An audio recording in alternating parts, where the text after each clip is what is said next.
마리아와 야고보의 어머니 마리아와 또 살로메가 가서 예수께 바르기 위하여 향품을 사다 주었다가 안식 후 첫날 매우 일찍이 해 돋을 때 그 무덤으로 가며 서로 말하되 누가 우리를 위하여 무덤 문에서 돌을 굴려 주려 하더니 눈을 들어본즉 벌써 돌이 굴러져 있는데 그 돌이 심히 크더라. 무덤에 들어가서 흰 옷을 입은 한 청년이 우편에 앉은 것을 보고 놀라매 청년이 이르되 놀라지 말라. 너희가 십자가에 못 박히신 나사렛 예수를 찾는구나. 그가 살아나셨고 여기 계시지 아니하리라. 보라, 그를 두었던 곳이니라. 가서 그의 제자들과 베드로에게 이르기를 예수께서 너희보다 먼저 갈릴리로 가시나니 먼저 전에 너에게 말씀하신 대로 너희가 거기서 배우리라 하는지라. 여자들이 몹시 놀라 떨며 나와 무덤에서 도망하고 무서워하여 아무에게 아무 말도 하지 못하더라. 성경에서 가장 중요한 사건이 있다면 두 가지 사건일 것입니다. 예수 그리스도의 십자가 죽음과 예수님의 부활. 이 두 사건이 이 두 기둥에 복음이 달려 있습니다. 한쪽 기둥이 조금만 흔들려도 저희들이 믿고 있는 복음은 흔들려집니다. 한쪽 기둥이 무너져 버리면 저희들이 믿고 있는 복음도 함께 무너집니다. 너무나 중요한 사건을 여러분과 함께 오늘 생각해 보려고 합니다. 지난주에는 저희가 십자가에 대해서 생각을 해 보았다면 오늘은 여러분과 함께 부활에 대해서 생각을 해 보려고 합니다. 여러분에게 한번 질문을 해 볼게요. 자, 역사적인 사건으로 또는 실질적인 사건으로 예수님이 십자가에 죽었다라는 사실을 믿는 것이 쉽습니까? 아니면 예수님이 죽으면서 살아났다라는 것을 믿는 것이 쉽습니까? 둘 중에 하나를 여러분들이 믿어야 한다면 어떤 것을 믿는 게 훨씬 쉽습니까? 아마도 여러분들은 다 저도 마찬가지일 것이지만 예수님이 십자가에서 죽었다라는 것을 믿는 것이 훨씬 쉬울 것입니다. 왜냐하면 이 당시에 많은 사람들이 십자가에서 죽었기 때문에 어떤 예수라는 사람이 십자가에 죽었다라고 말하고 있다면 이것은 우리에게 놀랄 일도 아니고 사람이 십자가에서 죽는다는 거 그렇게 믿는데 어렵지 않을 것입니다. 그런데 죽은 사람이 살아났다라는 것, 이것을 믿는 것은 사실 쉽지 않습니다. 사실 어려운 것이죠. 죽은 사람이 살아났다. 죽은 사람이 살아난다. 우리로서는 사실 상상할 수도 없는 내용입니다. 오늘 여러분들이 보고 있는 본문을 보아도 예수님의 무덤에 간 여인들이 있었습니다. 이들이 무덤에 찾아갔을 때 당연히 예수님이 그곳에 묻어 있을 것이라고 기대하고 갔을 것입니다. 당연히 죽었다라고 생각하면서 갔을 것입니다. 그런데 어떤 청년이 그 자리에 앉아 있었고 그 청년이 그 여인들에게 말씀합니다. 너희들이 찾고 있는 예수님, 나사렛 예수 살아나셨다. 그러면 이들이 어떻게 했을까? 기뻐하고 하나님께 찬양을 드리기를 아마 우리는 기대했을 것입니다. 아니요. 그들은 오히려 예수님이 살아났다라는 그 말을 들었을 때 어떻게 반응을 했나요? 여자들이 몹시 놀라 떨며 나와 무덤에서 도망하고 무서워하여 아무에게 아무 말도 하지 못하더라. 분명 예수님은 자신이 부활할 것을 누누이 가르쳤습니다. 자신이 십자가에 죽을 것도 누누이 가르쳤지만 자신이 십자가에 죽고 3일 후에 부활할 것도 누누이 말씀했습니다. 그리고 부활한 후에 제자들에게 나타났어요. 그 제자들은 예수님이 부활한 걸 봤는데 그 자리에 있지 않았던 도마는 의심을 했습니다. 어찌 죽은 자가 살아날 수 있었을까? 제자들이 다 봤는데 도마는 믿지 못했어요. 이들에게도 너무나 신기한 일이었고 이들에게도 믿겨지기 힘든 내용입니다. 정말 만약에 제 앞에 예수님이 부활해서 나타났다라면, 제가 이 당시의 사람이고 예수님이 저한테 나타났다라면 저도 이들과 똑같이 반응했을 것이라 생각이 듭니다. 이게 무슨 공포 영화도 아니고 죽었다는 사람이 어찌 내 앞에 나타난다라는 것입니까? 이 귀신 이야기죠. 남이야 특징물이죠. 근데 매년 부활절을 맞이해서 여러분과 함께 저희는 부활에 관한 내용을 살펴보게 됩니다. 제가 부활에 대해서 설교를 합니다. 근데 여러분 앞에 매년 부활에 관한 예수 그리스도의 복음을 전할 때 저에게는 언제나 부담감이 있습니다. 어떤 부담감이 있느냐? 예수님이 부활했다는 걸 어떻게 여러분들 앞에 증명할 수 있을까? 예수님이 부활했다는 걸 어떻게 하면 여러분들에게 증명할 수 있을까? 그리고 또 증명을 한다면 여러분들은 믿을까? 분명히 성경은 증거합니다. 증거가 있어요. 근데 우리는 증거가 있어서 믿는 것이 아닙니다, 사실. 믿고 나면 그 증거들에 의해서 성경이 밝히고 있는 증거들에 대해서 더 확신을 주는 거지. 이 증거들 때문에 우리가 예수님이 부활했다라는 걸 믿는 건 아닙니다. 그래서 성경에 나오는 중요한 교리들을 여러분 한번 생각해 보십시오. 한번 곰곰이 생각해 보십시오. 성경에서 중요하게 다루고 있는 모든 교리는 사실 선포입니다. 선포예요. 하나님이 계시다. 선포입니다.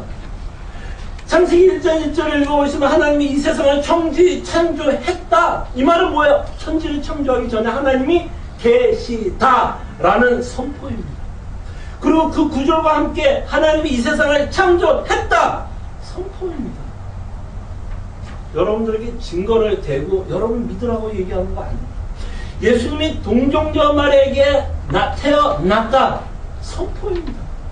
이것을 어떤 과학적인 데이터를 가지고 설명하지 않습니다. 데이터를 갖고 와도 우린 믿지 않아요.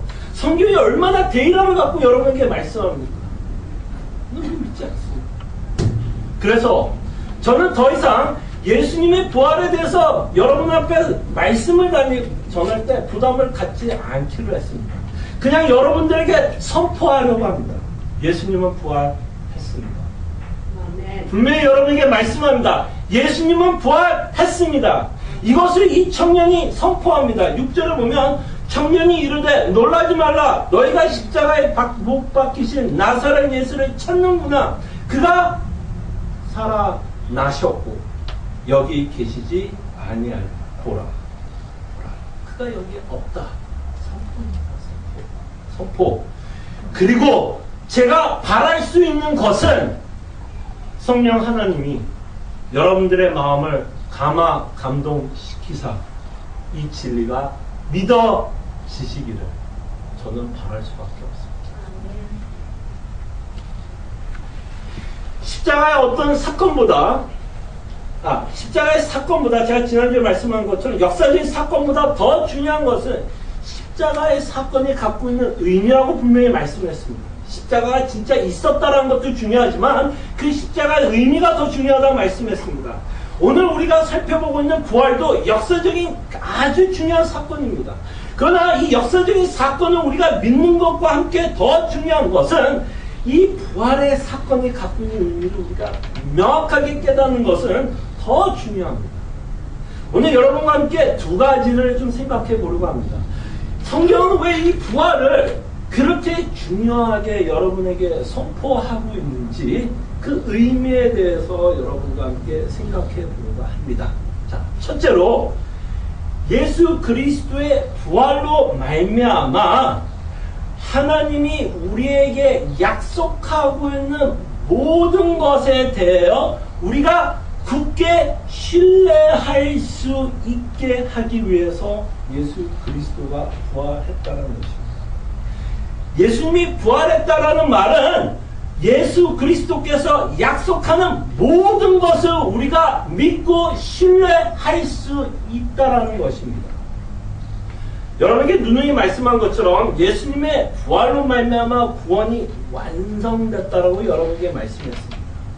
누누이 예수님은 자신이 많은 고통과 고난 가운데 종교 지도자들에 의해서 죽음으로 넘겨질 것을 벌써 예언하시고 있고 3일 만에 부활할 것을 누누이 제자들에게 말씀했습니다. 그가 말씀하고 있는 그 예언이 완벽하게 지금 이루어지고 있는 내용을 저희들이 살펴봅니다. 그가 예언한 내용이 다 이루어지고 있는 것을 살펴보고 있다는 것입니다. 이것이 왜 우리에게 중요한가 하면 만약에 예수님이 예언한 내용의 반쪽만 맞았다라고 생각해 봅시다. 예수님이 십자가에서만 죽었어요. 부활이 없다라고 칩시다. 그럼 여러분들은 이 예수를 믿을 수 있을까요?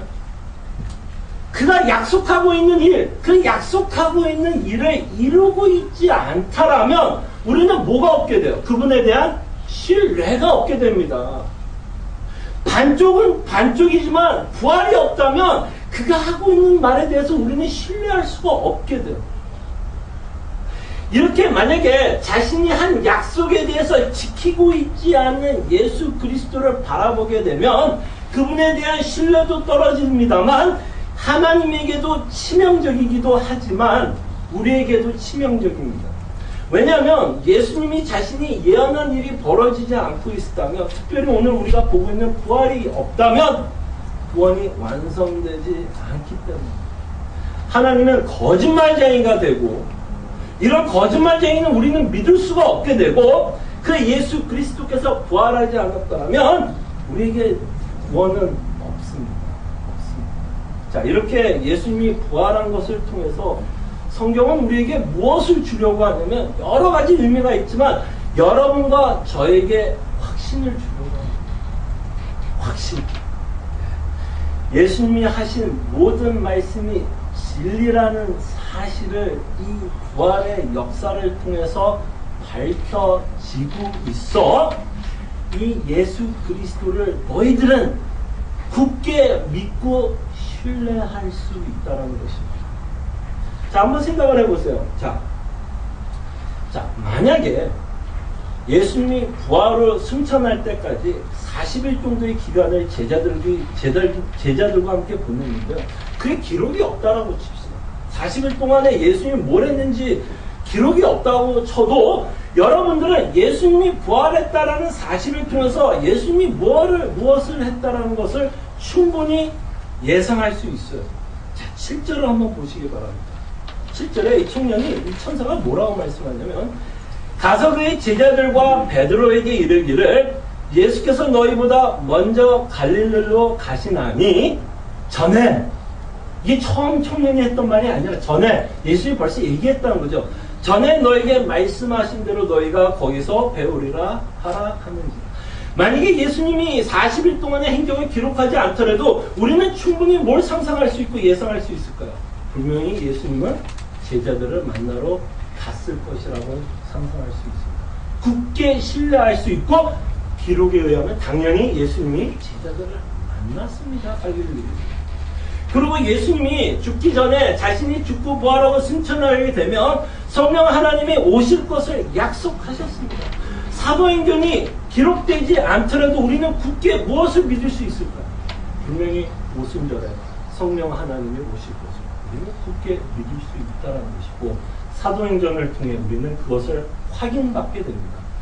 계속해서 예수 그리스도께서 약속한 그 모든 일들이 부활의 시점을 갖고 시초로 그가 예언했던 모든 일들이 지금 이루어지고 있는 게 바로 예수님이 부활과 승천하는 사이에 우리에게 보여주고 있고 사도행전을 통해서 끊임없이 예수님이 예언한 것들이 이루어지고 있는 것을 보게 하면서 그가 약속한 모든 것을 우리가 믿을 수 있다는 거예요. 이 내용이 왜 중요하냐면 우리에게는 아직도 약속이 남아있기 때문입니다. 비록 하나님이 예수 그리스도로 말미암아 구원을 완성했지만 우리에게 완벽하게 다 적용되고 있지는 않아요. 그 내용이 뭐예요? 첫째로 육체의 부활. 여러분 육체의 부활 하실 분 없죠? 없길 바라요. 아직 있으면 큰일 납니다. 근데 여러분 육체의 부활을 어떻게 믿을 수가 있어요? 바로 이 부활의 사건을 통해서 믿을 수 있다. 예수님이 부활했기 때문에 성경은 뭐 얘기하고 싶으면 예수님이 부활한 것 같이 너희들도 부활할 거라는 걸 확신하라는 얘기예요. 지금까지 예수님이 예언한 모든 것들이 이루어지는 그 사건들을 통해서 너희들은 비록 부활하지는 않았지만, 육체의 부활은 하지 않았지만 확실히 이 일은 있을 것이다, 없을 것이다. 있을 것이라는 걸 굳게 믿으라는 거예요. 굳게 믿으라는 것입니다. 그래서 성경은 예수 그리스도의 부활을 뭐라고 표현해? 첫 열매라고 그래요. 그 다음 우리가 뭐가 될 거예요? 두 번째 열매. 그분이 모형이 되는 겁니다. 그분이 부활한 것 같이 우리도 부활할 거예요. 그리고 그 부활의 시초는 벌써 시작됐습니다. 여러분과 저는. 육체의 부활은 훗날 우리가 기다리고 있지만 지금 영적인 부활은 벌써 이미 이루어지고 있습니다. 여러분들이 제가 하고 있는 예수 그리스도가 죽어서 부활했다고 믿고 있다면 그게 뭐한 증거? 여러분들 벌써 살아났다라는 증거입니다. 여러분들에게 새로운 생명이 주어졌고 여러분 안에 성령 하나님이 사역하고 있다는 증거입니다. 그리고 하나님은 이 부활의 사건을 통해서 부활의 육체를 말미암아 무엇을 우리가 굳게 믿을 수 있냐면 이 세상의 끝이 아닌 하나님의 나라가 기다리고 있다. 영원한 생명, 영원한 나라가 여러분과 저에게 기다리고 있기 때문에 우리가 이 땅에 살아가면서 소망을 갖고 살 수 있다라는 것입니다. 그게 신뢰할 수 있다는 거죠. 이 내용이 왜 중요할까? 이것이 왜 중요하냐면 만약에 부활이 없다라고 생각을 해보면 여러분과 제가 바라볼 수 있는 것은요, 부활이 없다면 여러분과 제가 바라볼 수 있는 끝은 어디냐면 결국 이 땅이 끝이에요. 이 땅. 우리가 소망할 수 있는 끝은 바로 이 땅입니다. 우리가 소망할 수 있는 건 이 땅에서 내가 원하는 삶을 살고 끝나는 것. 이게 우리가 소망할 수 있는 건 끝이에요. 제가 지난주에 말씀한 것처럼 죽기 전에 해야 할 일, 죽기 전에 가봐야 할 곳, 죽기 전에 먹어야 할 것, 죽기 전에 그것밖에 우리가 바라볼 게 없어요. 여러분과 제가. 근데 성경은 진짜 재미있게도요, 죽기 전에 해봐야 할 모든 것들을 해본 사람이 있어요. 또 죽기 전에 여러분과 제가 하고 싶은 모든 것을 다 누려본 자가 있었습니다. 그런데 이 사람은 죽기 전에 해봐야 될 걸 다 해본 사람이 죽을 때는 뭐라고 고백하면서 죽냐면 헛되고 헛되다라고 고백합니다. 벌써 여러분들은 제가 누구를 말씀하고 있는지 알 거예요. 그 유명한 솔로몬 왕이었습니다. 그 이스라엘이 가장 태평할 때, 가장 잘 살 때, 정말 이 땅에서 얻을 수 있는 모든 부귀, 명예, 돈 다 얻었던 한 나라의 왕, 그 당시에 죽기 전에 누릴 수 있는 모든 특권을 가졌던 한 나라의 왕. 그러나 그는 얻었던 그 모든 것을 헛되고 헛되다라고 말씀하고 있습니다. 왜? 왜 헛되냐면 죽으면 끝나기 때문입니다. 죽으면 끝나는 것입니다. 여러분, 우리 조금만 솔직해집시다. 어차피 우리는 이 땅에 살면서 우리가 원하는 것 다 갖지 못합니다. 죄송합니다. 여러분들이 원하는 것 다 갖지 못합니다. 여기 앉아 계신 분들, 분 중에 나 연세 정도를 생각하면 제일 어리신 분들도 생각해 보시면 어차피 여러분 그 정도 살아보면 어차피 나는 이 땅에 살면서 내가 갖고 싶은 거 다 못 가진다라는 걸 알고 있습니다. 그래서 더 바둥바둥 되는 거죠. 조금이라도 더 가질 수는 없을까 해서 바둥바둥 됩니다. 근데 우리가 똑똑하다면 우리는 압니다. 어차피 다 못 갔습니다. 근데요, 우리는 어차피 못 가질 것 때문에 허무한 인생을 사는 게 아니라요. 우리는 이 세상을 살면서 이 세상의 것을 얻어서 기쁜 자들이 아니라 세상을 얻지 못해도 기쁜 자들이라고 성경은 진짜 무섭게 오히려 죽으면 더 귀한 것을 갖게 된다라고 얘기합니다. 아닌가요? 제가 지어낸 얘기 아니죠? 오히려 성경은 죽으면 더 귀한 걸 얻는다고 그래요. 그 귀한 게 뭘까요? 진짜 이제 하나님의 영원한 나라에 들어가는 거예요. 그래서 성경은 괜찮다라고 얘기하는 거예요. 성경은 무섭도록 여러분에게 말씀합니다. 그 영원한 나라, 부활의 소망 대신 예수 그리스도를 바라보고 있기 때문에 성경은 우리가 이 땅에 어떻게 살든 괜찮다라고 말합니다. 성경은요, 우리가 조금 힘들어도 괜찮다라고 말합니다. 조금 못 가져도 괜찮다라고 말합니다. 내가 원하는 것 안 이루어져도 괜찮다라고 말합니다. 더 무섭게 말합니다. 내가 이 세상에서 귀한 것들을 열심히 모았는데 그것을 잃어버려도 괜찮다라고 말합니다. 그것이 돈이 될 수도 있고 자녀가 될 수도 있고 건강이 될 수도 있어요. 이 모든 것을 잃어버려도 괜찮다고 얘기합니다. 왜? 그게 바로 부활의 소망 때문입니다. 왜? 더 귀한 것이 있기 때문에.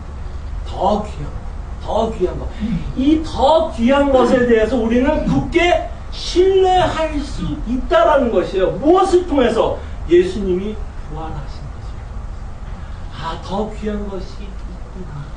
그리고 반드시 하나님이 약속한 그 모든 것을 이루시겠구나 라는 것을 이렇게 예수 그리스도께서 부활하는 것을 통해서 성경은 우리에게 증거하고 싶어요. 확신을 가질 것을 당부합니다. 두 번째로 여러분과 함께 부활의 의미를 좀 생각을 해보려고 하는데요.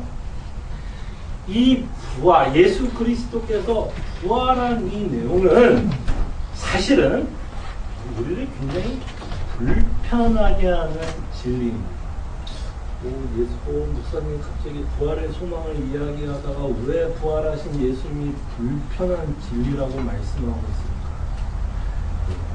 예수님이 부활했다라고 우리가 믿는다면 우리를 아주 불편하게 하는 진실이 있습니다. 자, 한번 생각을 해볼게요. 이 부활로 말미암아, 예수님이 부활을 말미암아 성경은 예수님이 누구인가를 확실하게 밝히십니다. 예수님이 십자가에 짊어지기 전에는 그는 겸손한 왕으로 이 땅에 오셨어요.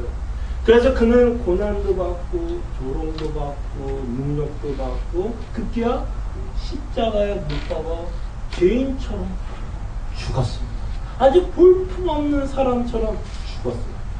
자, 그런데 예수 그리스도께서 부활하신 것을 통해 성경은 우리에게 말씀하십니다. 그가 원래 누구였는지를 저희들에게 밝혀줍니다. 그는 만왕의 왕이라고 저희들에게 선포합니다. 그래서 마태복음을 보면 예수님이 승천을 앞두고 제자들에게 명령을 하면서 자신이 누구였는지를 밝히십니다. 여러분 주보를 참조하시면 될 것 같아요. 여러분 굉장히 잘하는 구절입니다. 뭐라고 말씀하시냐면 예수께서 나와 말씀하여 이르시되 하늘과 땅의 모든 권세를 내게 주셨습니다. 그리스도께서 십자가에 죽고 부활하고 승천을 앞두고 제자들에게 명령을 하고 있는 대목에서 나는 너에게 이렇게 명령할 수 있는 왕이라는 것을 밝히십니다. 예수님 누구라는 거야? 하늘과 땅의 모든 권세를 갖고 계신 예수님. 곧 그가 왕이라고 저희들에게 밝혀줍니다. 그래서 저희들이 예수 그리스도의 부활을 믿는다라는 이 말에는 사실 예수님이 누구라고 우리가 믿느냐면 왕이라고 믿는 것입니다. 왕. 그럼 이제 여러분들이 또 생각이 들겠죠. 목사님 그거 다 아는 얘기인데. 아니 그 사실을 왜 나를 그렇게 불편하게 합니까? 이제부터 여러분과 저에게 왜 이 말씀이 불편해지는지를 생각해 보려고 합니다. 한번 생각해 보세요. 만약에 여러분들이 예수 그리스도를 왕이라고 고백하는 순간 우리는 그의 권세에 순종할 수밖에 없습니다. 할 수밖에 없어요. 여러분들이 그를 왕이라고 인정하는 순간, 여러분들이 그를 왕이라고 생각 안 하면 순종 안 해도 상관이 없어요. 그러나 그가 왕이라고 여러분들이 고백하는 순간 그의 권세에 우리는 당연히 순종해야 한다는 것입니다. 그런데요, 인간이 진짜 싫어하는 것이 하나 있어요. 인간이 뭘 가장 싫어하냐면 권위를 싫어합니다. 인간이 권위를 되게 싫어해요. 어떤 권위를 싫어하냐면 누군가 내 위에 군림하고 있다는 것 너무나 싫어요. 누군가 내가 지배받고 있다는 것 인간이 가장 싫어하는 것 중에 하나입니다. 그래서 누군가 나에게 너네 이렇게 해라 저렇게 해라 명령을 하면 우리는 너무나 싫어요. 왜? 그 사람이 나를 군림한다고 생각하기 때문에 우리는 싫어요. 그래서 누군가 나에게 명령을 하면 우리의 반응이 이거죠. 너가 뭔데? 너가 뭔데 나한테 이래라 저래라 해? 라는 반응을 일으키게 됩니다. 우리는 싫어요. 누군가 나를 군림한다는 게. 그래서 우리가 뭘 싫어하게 되냐면 잔소리 아주 싫어요. 잔소리를 너무 싫어합니다. 자, 여러분, 잔소리 여러분 부모님이 잔소리하든 여러분들이 자녀에게 잔소리하든 여러분 잔소리하는 내용을 한번 곰곰이 생각해 보세요. 잔소리의 내용들은 거의 다 옳은 말이고 우리에게 유익되는 말들이 거의 다 많아요.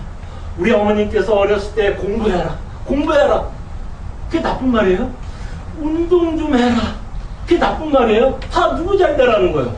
나 잘 되라 아들 잘 되라고 엄마가 잔소리합니다. 그러나 아들은 저는 그 말이 좋았을까요? 싫었어요. 그 말 내용 때문에 싫은 게 아니라 누군가 내 머리 위에 군림하고 있다는 그 자체가 우리는 싫은 거예요. 그래서 잔소리가 싫은 거예요. 잔소리가 싫은 게 아니라 누군가 내 위에 군림해서 우리는 어떻게 반응하냐면 청개구리처럼 사는 거예요. 근데 반대로 사는 거예요.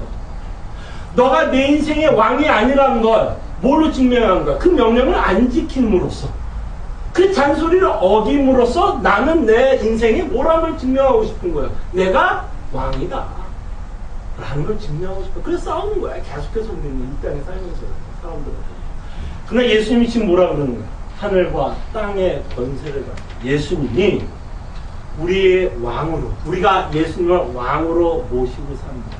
이 말은 뭐냐면 그의 권위에 절대 순종하겠다라는 우리의 고백입니다. 그의 절대 권위에 우리가 순종해야 한다라는 이 말에는 무슨 의미냐면 마치 어린 자녀를 둔 부모님과 어린 아이 자녀의 관계를 생각해 보세요. 여러분들은 이제 아이들이 다 커서 좀 이 부분이 이해할 수 없을지 몰라도 어린 자녀 둔 부모님들은요, 부모님이 어디 가자 그러면 아이는 할 말이 없어요. 애가 가면, 아니 부모가 가면 아이는 그냥 가는 거야. 거기에 왈가왈가 할 게 없어. 너 안 가고 싶어? 남았으면 혼자 남는 거밖에 없어요. 아이들은요 절대 복종입니다. 부모에게. 바로 이런 관계거든요. 사실 하나님과 우리의 관계, 예수님과 우리의 관계가요 절대 복종의 관계입니다. 예수님이 명령하면 우리는 절대 복종이에요. 군대예요. 군대. 명령대로 우리는 복종해야 합니다. 이 예수님이 명령하는 거에 절대 복종한다는 의미를 조금 더 생각을 하면 이런 내용입니다. 예수님이 중요하게 생각하는 것을 나도 중요하게 생각하는 겁니다. 예수님이 중요하게 생각하는 계획에 나도 그 계획에 중요하다라고 생각하는 거예요. 그러나 우리가 많은 경우에 기도할 때 어떻게 기도해요? 하나님이 내 계획에 맞추라는 거죠. 내가 지금 당장 돈이 필요하니까 지금 당장 내 아이가 이런 문제 있으니까 당장 지금 뭐야? 우리가 하나님께 명령합니다. 많은 경우에 우리가 하나님께 명령을 해요. 하나님이 내 인생에 맞추라고 얼마나 때를 씁니까? 그래서 우리가 때 쓰는 방법 중에 하나가 뭐예요? 금식 기도하는 거죠. 나 굶겠다. 우리는 하나님께 순종하는 자들이 아니라 하나님이 우리에게 순종하기를 바라요. 예수님이 귀하게 생각한 거 우리가 정말 귀하게 생각합니까? 우리의 생각이 바뀌어야 된다는 거예요. 예수님을 왕으로 모신다는 건 우리의 생각, 우리의 기준, 우리의 가치관 완전히 바뀌어야 된다는 거예요. 예수님이 귀하게 생각하는 것, 나도 귀하게 생각해요. 예수님이 구원을 최고의 가치라고 생각하면 나도 그 구원을 최고의 가치라고 생각하는 겁니다. 예수 그리스도의 계획, 하나님의 계획이 나를 예수 그리스도처럼 성화하고 거룩에 참여하게 하는 것이 예수님의 계획이고 하나님의 계획이면 그것에 우리가 순종해야 돼요. 근데 얼마나 우리가 이것을 위해서 기도합니까? 주님, 정말 주님의 계획에 제가 순종하기를 원하고 정말 하나님 예수 그리스도처럼 되기를 원합니다. 언제 우리가 이런 기도를 해봤어요? 그저 우리가 필요할 때, 뭐가 없을 때, 그걸 위해서 우리가 기도하고 있는 우리의 모습을 보면 우리는 이 권세를 가지고 있는 예수 그리스도의 명령에 우리가 순종하고 있지 않는 부분을 보게 됩니다. 여러분과 저희 생각을 바꾸셔야 됩니다. 우리가 예수님을 왕으로 모시고 있다면 우리는 오로지 예수님에게 순종하는 것입니다. 그럴 때 예수님이 명령하고 있는 내용도 여러분 기억하시죠? 자신을 부인하고 십자가를 짊어지라고 얘기합니다. 그럼 우리는 핑계가 너무 많아요. 이 핑계 저 핑계, 나를 부인하면 나 자존심 상하고, 나를 부인하면 이 땅에서 희생한다고 생각하고, 손해본다고 생각하고, 바보가 된다고 생각하고, 내가 왜 나를 부인하면서 살아? 나는 이 땅에서 떳떳하고 영광을 받고 살고 싶은데 십자가를 짊어지고 싶은 마음 별로 없어요. 언제 우리가 희생하고 싶습니까? 예수님 말씀합니다. 원수를 사랑하라. 아이고 뭐 이유 저 이유 있죠. 저 사람 나한테 나쁘게 했고 뭐 했기 때문에 난 저 사람 미워해야 돼. 핍박하는 자를 위해서 기도하라고 했습니다. 핍박하는 자를 위해서 기도할 수 있죠. 저 사람 못되게 저주는 할 수 있죠. 그리고 서신서를 읽다 보면 우상을 다 죽이라고 말씀합니다. 명령했어요, 안 했어요? 근데 언제 우리가 이것을 순종했습니까? 언제 이 명령을 귀하게 여겨본 적이 있습니까? 언제나 우리는 이 핑계 저 핑계 이 합리화 정당화하면서 우리는 그 명령들을 어떻게 하면 안 지키려고 얼마나 애를 씁니까? 근데 생각해 보시기 바랍니다. 하나님이 여러분들에게 명령을 할 때 골탕을 먹이려고 명령을 할까요?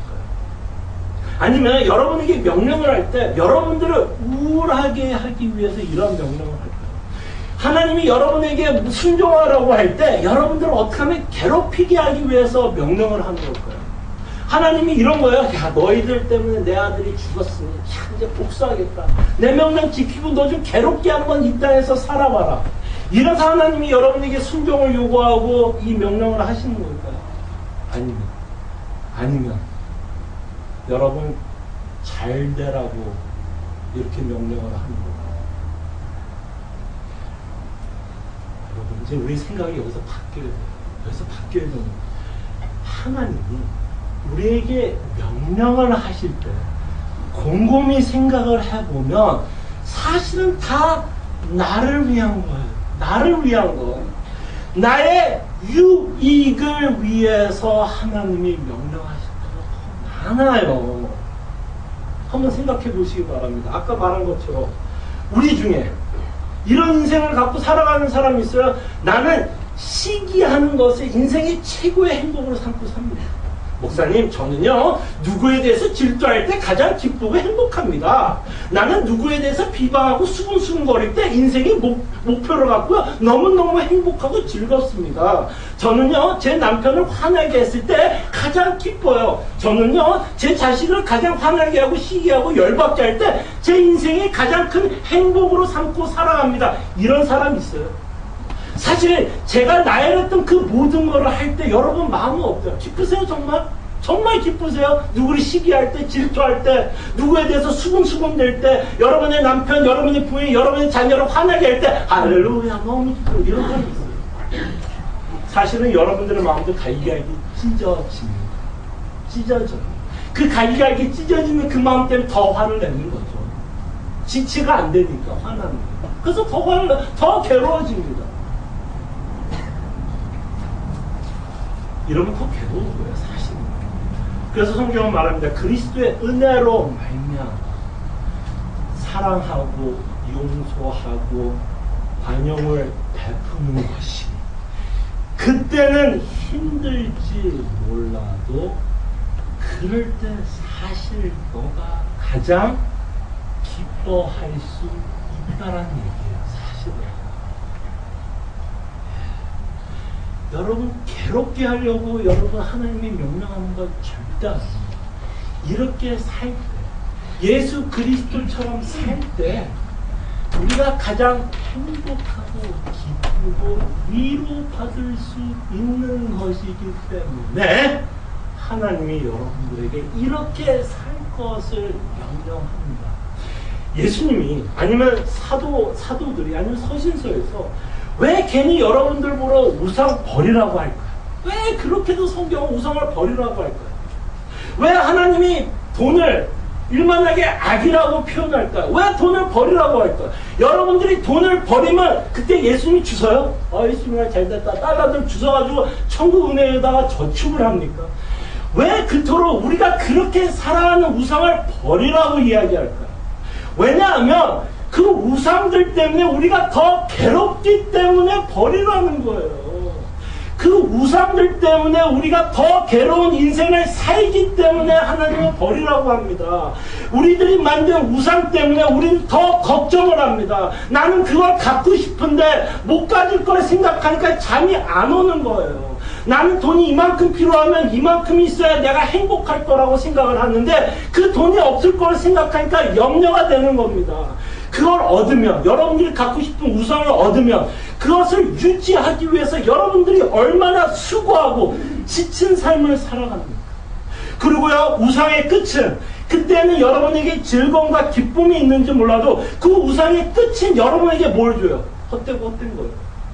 허무한 겁니다. 알잖아요. 이만큼 살아보셨어요. 이만큼 살아보셨으면 알잖아요.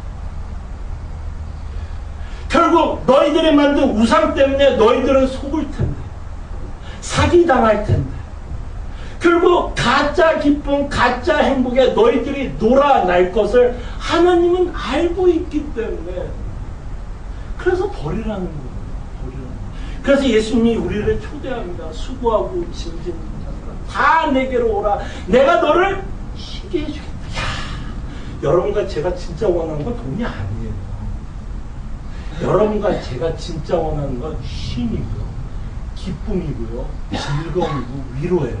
근데 우리의 문제는 뭐냐면 돈이 그걸 줄 거라고 착각하는 거예요. 그게 문제예요. 돈이 나를 위로할 것 같고, 자녀가 나를 위로할 것 같고, 건강이 나를 위로할 것 같고, 그 우상이 나에게 기쁨을 줄 거라는 그 착각 때문에 우리는 힘든 인생을 살아가게 된다는 거예요. 그래서 예수님이 말합니다. 버려라. 자신을 부인하고 버려라. 처음에는 고통스럽고 바보 같고 잃어버리는 것 같고 희생하는 것 같고 마치 내 존재감이 없어지는 것 같지만 예수 그리스도를 따라가는 삶, 우상을 버리는 삶이 성경에서 말하는 것처럼 우리에게 가장 큰 기쁨이라고 말합니다. 여러분 진짜 기쁘고 싶습니까? 제가 기뻐도 가요. 제가 안 가르쳤다고 하나님께 얘기하면 안 돼요. 우선 버리세요. 우선 버리세요. 여러분들이 우상에 기대하는 것만큼 실망도 큽니다. 여러분들이 우상에게 희망을 거는 것만큼 여러분들에게 안겨주는 건 절망밖에 없어요. 그래서 지금 하나님이 말씀하는 거야. 확실한 걸 너한테 준다니까. 부활이라는 확실한 걸 너에게 줄 텐데, 주고 싶은데. 우리는 예수님을 쫓아가는 것보다 돈을 쫓아가는 게 더 즐겁다라는 게 이게 문제예요. 이게 문제. 하나님이 말씀하고 있는 이 내용을 우리가 순종하는 것이 어려운 것은 이런 것 같아요. 우리가 원래 오른손잡이였어요. 다 오른손잡이였어요. 근데 60년, 70년은 오른손을 서왔어요. 그래서 오른손을 사는 게 훨씬 편해요. 근데 어느 날 하나님이 왼손잡이로 사는 게 더 기쁘다고 얘기합니다. 그러니 이게 오른손에서 왼손으로 변형하려니 이게 다 불편해. 모든 게 불편한 거예요. 내 생각에서부터 내 가치관에서 모두가 이게 다시 다 바뀌어야 되니까 이게 힘든 거예요. 힘든 거 아닙니다. 힘들어요. 그러나 성경은 이게 기쁨이라고 얘기하고 싶어요. 이게 기쁨이라고. 그랬을 때 예수님은 나를 왕으로 모시고 내 명령에 순종하고 살아갈 때 너희들이 가장 기쁠 수 있다는 것입니다. 저는 이것이 저와 여러분이 믿어지시길 바랍니다. 설득되기를 바라고요. 납득되기를 원합니다. 그렇지 않고선 우리는 계속해서 이 땅에서 수고하고 짐승처럼 살 수밖에 없고요. 복음이 주는 참된 위로를 우상 때문에 맛보지 못할 수도 있다라는 것입니다. 함께 기도합니다.